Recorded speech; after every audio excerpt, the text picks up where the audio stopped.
decades was a book by Dale Carnegie called The Power of Positive Thinking. Absolutely. And people, I mean, this was a manual and an inspiration for millions of people, and a living embodiment of that. It seems to be, and so from what I can tell, is Chris Darden. It's interesting that as an actor, I search for the one thing that I connect to with the character.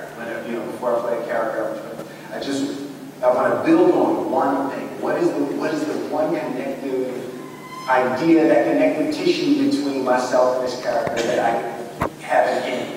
And Chris and I were both raised in very spiritual households.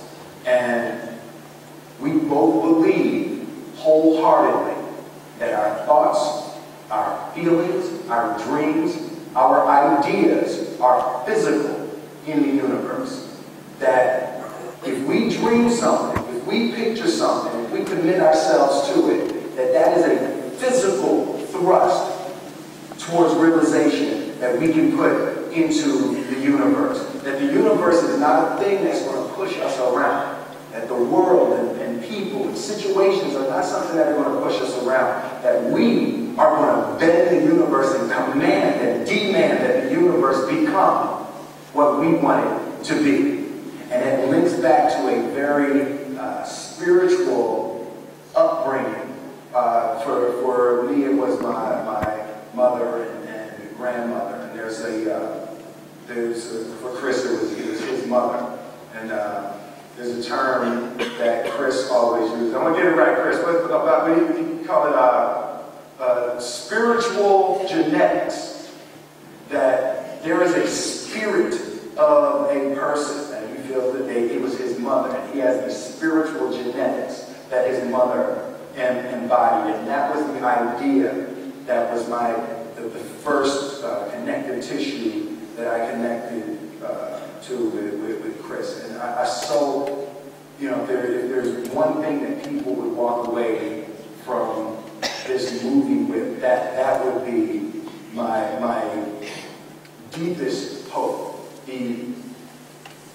Someone asked me the question I was in Europe a few weeks ago promoting the movie, and the person asked me what is my preoccupation with happy endings, right? And I was sort of thrown by that a little bit, Am I preoccupied with happy endings? And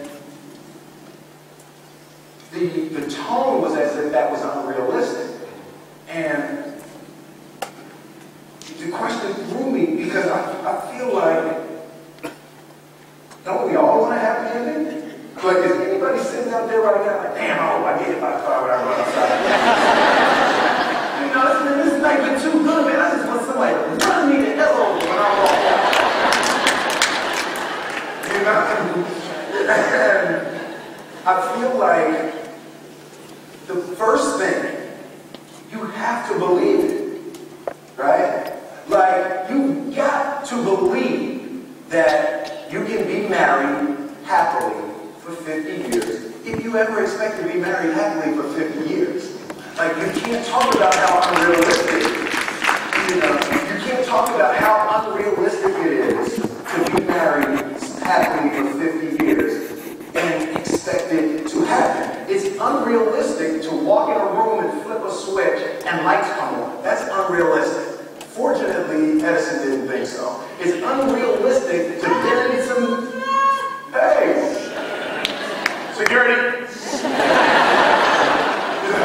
It's unrealistic to think you're going to bend a piece of metal and fly people over an ocean in that metal. That's unrealistic. But fortunately, the Wright brothers and others didn't believe that. And it just seems like such a ridiculous idea to me to embrace the idea that it's not going to happen and that's not real for that to happen. As soon as you say it, now you just made that real. I connected to also with racism. People ask me about racism in Hollywood. Why would I acknowledge racism? When you acknowledge the obstacle, you actually get it out. the acknowledgement of it. I'm going to walk through it. I'm going to walk over it.